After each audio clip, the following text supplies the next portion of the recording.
खतां दा रौला पिया होया कि कोई खत आ गए उन्हां दा जवाब और उन्होंने क्या हुकूमतां गिरा दो, तो खतां दा जवाब कौम नूं दिखा दिखा के मजलूम बनने का मतलब नहीं होंदा। जदों काफिर ते दुश्मन खत लिखन ना, तो फिर उन्हां खतां दा जवाब इस तरह होंदा जिस तरह हज़रत यूसुफ बिन ताशफीन ने दिता सी। उन्हां खतां नूं दिखा के हमदर्दी नहीं समेटी जाती। हज़रत यूसुफ बिन ताशफीन ने यह नहीं किया कि भाई देखो उसने ख़त में इतना लिख दिया है कि अगर आसमान के फरिश्ते भी तुम्हारे मदद के लिए उतर आएँ तो तुम मुझे शिकस्त नहीं दे सकते, क्योंकि मैं इतनी बड़ी फ़ौज ला रहा हूँ। तो हज़रत यूसुफ बिन ताशफीन ने अपने वज़ीर मुशीर को कहा कि जनाब इसका जवाब लिखो। तो उस मुशीर ने बहुत लंबे चौड़े सफ़ों पर जवाब लिखा और लाकर पेश किया कि हम ऐसे ज़र्रा लेस होकर आ रहे हैं, हम ज़र्रे पहन के आ रहे हैं, हम फ़ौजें लेकर आए हैं। तो हज़रत यूसुफ बिन ताशफीन ने जब ख़त पर नज़र मारी तो आपने कहा यार दुश्मनों को ऐसे नहीं जवाब दिया जाता, वो ख़त लाओ जो उसने लिखा है। जब वो ख़त आपके सामने लाया गया ना, तो आपने उसकी पुष्ट के ऊपर लिख दिया कि मैं जल्द आ रहा हूँ। तो बात यह है कि जब दुश्मनों से बात की जाए तो इस तरह की जाती है, वो ख़त दिखाकर हमदर्दियाँ नहीं समेटी जाती। कोई थे जो कतरी ख़त के ऊपर रुके रहे और आज अमरीकी ख़त आ गया।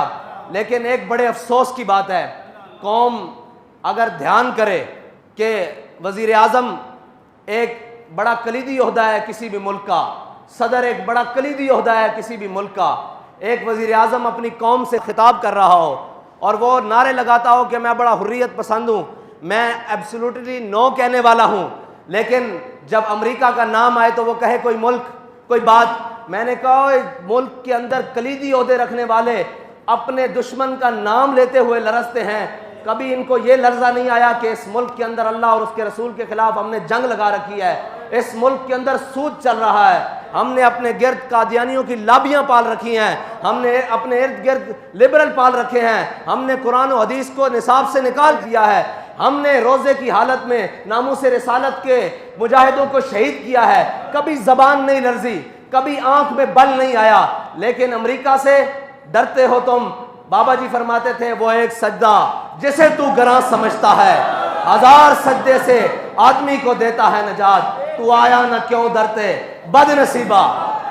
और भाई तुझे ये कहने की जरूरत ही ना पड़ती, सारी कौम समझ लेती कि ये कौन था। अमेरिका की क्या जरूरत है। बाबा जी कहते थे इन ब्रैलर चूचों की क्या जरूरत है कि मोहम्मद अरबी के गुलामों के सामने। लेकिन बात यह है तुझे तो हुजूर की मोहब्बत की चाशनी मिली नहीं ना। अगर मिली होती तो अमरीकियों का नाम लेते हुए ज़बानें ना लरजती। मैं ये सोच रहा हूं कि नाम लेते हुए ज़बानें लरज रही हैं, तो अगर कहीं मैदान लग रहा तो इनकी तो टांगें कांपेगी। अगर उनको कोई बात कर सकता है तो वो कोई मौला कायनात का गुलाम कर सकता है। तो जब दुश्मन आए ऐसे चौड़ा होकर, तो आपने फरमाया अनल्लज़ी सम्मतनी उम्मी हैदरा, फरमाया मेरी माँ ने भी मेरा नाम हैदर रखा, झाड़ियां दा शेर। हुण तू अगर नामूसे रिसालत दे मुजाहिदां दे उत्ते गोलियां ना चलाइयां होंदियां और तू वो वक्त ना गवाया होंदा जिहड़ा रब ने तेनू बड़ा बेहतरीन वक्त दिता सी, और यही गल्लां उस वक्त खड़े होके कर दित्तियां होंदियां कि ओए असी सारा कुछ बर्दाश्त कर लवांगे, असी अमरीका ते फ्रांस नू भी देख लवांगे, लेकिन अपने हबीब दी इज्जत ते सौदा नहीं कर सकते। ते अज ये लंबियां तकरीरां ते रो के दिखाने की कौम नू जरूरत ना पैंदी। कौम तेरे पीछे, लोग कहते हैं जी आप इसके साथ चलें। मैंने कहा साथ चलना पीछे की बात है, अगर ये नामूस रिसालत के ऊपर खड़ा हो जाता हम इसकी जूतियां अपनी पगड़ी में बांधने के लिए तैयार थे। लेकिन अगर कोई हमें कहे कि इक़्तिदार की खातिर इसको साथ रखो, तो मर ही जाऊं जो इस दर से जाऊं 2 कदम, क्या बचे बीमार गम कुर्बे मसीहा छोड़कर। ऐसा एक इक़्तिदार नहीं, सारी दुनिया का इक़्तिदार भी हो, हम अपने पांव की ठोकर पे भी नहीं रखते।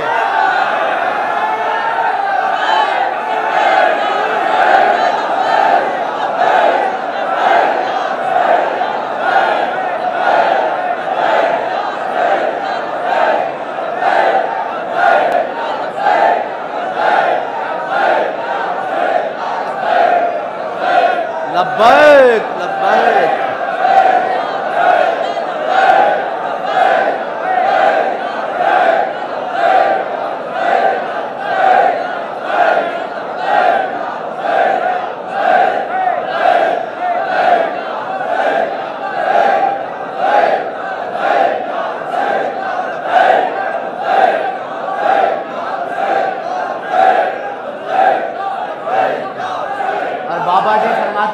बड़े बदनसीब जो करार तक न पहुंचे। वो करार यही था कि तुम सारी यूरोपीय यूनियन को समेट के एक साइड पे रखते, अमेरिका को समेट के एक साइड पे रखते और वीटो पावर वाले सारे ममालिक को लपेट कर एक साइड पे रखते। वो कहते कि बस जी हम सारी बातों पर कंप्रोमाइज़ कर सकते हैं अपने आका और मौला की नामूस के लिए। अगर तुम बात कर देते बाखुदा ये दिन तुम्हें नहीं देखने पड़ते, लेकिन अभी तुमने देखने हैं, अभी तो दुनिया में देखे हैं, अभी तो आगाज़ है, अभी तो अंजाम उस हशर के दिन तक बाकी है जब हुजूर के सामने पेश होना है और उस किसी नुक्कर में अमीरुल मुजाहिदीन भी खड़े होंगे और वो ये नहीं तुम कह सकोगे कि हमें बताया किसी ने नहीं। भाई तुम्हें रोडों पर रोजे की हालत में खून में नहा कर भी बताया कि बाज आ जाओ हुजूर की नामूस पर पहरा दे लो। तुम्हें हथकड़ियां पहन कर भी बताया, तुम्हें तख्तादार वाली कोठरियों में जाकर भी बताया क्यों आ जाओ वापस, हमारा तुमसे कोई जाती झगड़ा था, हमने तुमसे कोई चीज़ मांग ली थी, तुम तो बैग और गाड़ियां भर कर लाए थे, हमने सारी लुटा दी थी कि भाई हमारा सौदा बाजार मुस्तफ़ा में हो चुका है। ये हमने तारीख जो है ना ये सौदागरों के लिए नहीं बनाई, ना बाबा जी ने इसके अंदर मेहनतें सौदागरों के लिए की हैं। ये तारीख का मकसद सिर्फ एक था कि वरफ़ाना लका ज़िक्र का चर्चा होता रहे।